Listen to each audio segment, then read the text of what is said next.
Maddie Young is a horror author. She lost her ability to hear and speak after contracting bacterial meningitis at age 13. The disease caused permanent hearing loss and temporary vocal cord paresis, which became permanent after unsuccessful surgery. Hoping to advance her writing career following her publication of the novel Midnight Mass and receiving international critical acclaim, Maddie leaves New York City. She lives an isolated life in the woods with her cat. Her friend Sarah visits her one evening to return a copy of her book. They chatted for a while, and when it was evening, Sarah went home. Later that night, a masked killer with a crossbow attacks Sarah and chases her to Maddie's house. A bloodied Sarah bangs on the door shouting for help. She goes unnoticed by Maddie, and the killer stabs Sarah 13 times, resulting in her death. The killer quickly deduces that Maddie is deaf and decides to kill her too. He sneaks into her house and steals her phone, which he then uses to take pictures of her and send them to her. Maddie realizes she is being stalked and tries to call the police, but the killer cuts the power and punctures the tires on her car to prevent escape. Maddie writes, "Won't tell, didn't see face, boyfriend coming home on the glass panel door with her lipstick."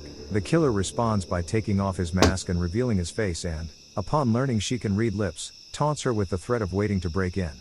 He then uses Sarah's corpse to knock on the window. Maddie uses the car keys to trigger her car alarm to distract the killer so that she can retrieve Sarah's phone from her corpse's pocket.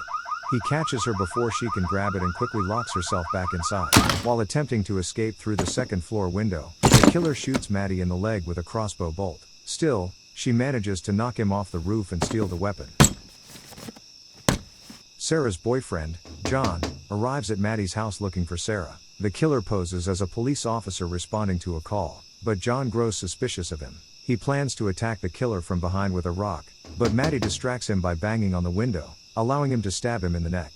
As John bleeds to death, he puts the killer in a chokehold to buy Maddie enough time to escape, but she realizes she will either be caught or bleed to death. Her only chance for survival is to kill her assailant. Outside, the killer threatens Maddie's cat with his knife, but she shoots him in the shoulder with the crossbow. As Maddie retreats into the house, the killer slams the sliding door on her wrist and crushes her hand beneath his boot. He allows Maddie to pull her mangled hand inside and close and lock the door. When he threatens to enter the house, Maddie writes on the door with her blood.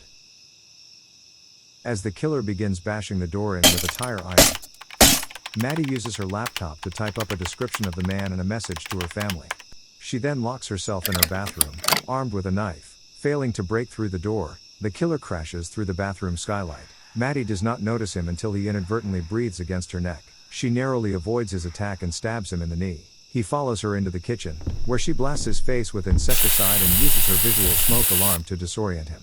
He begins strangling her, but she finally kills him when she stabs him in the neck with a corkscrew. Maddie retrieves her cell phone from the man's body and dials 911. As she sits on her porch steps while the police approach her, Maddie pets her cat and smiles.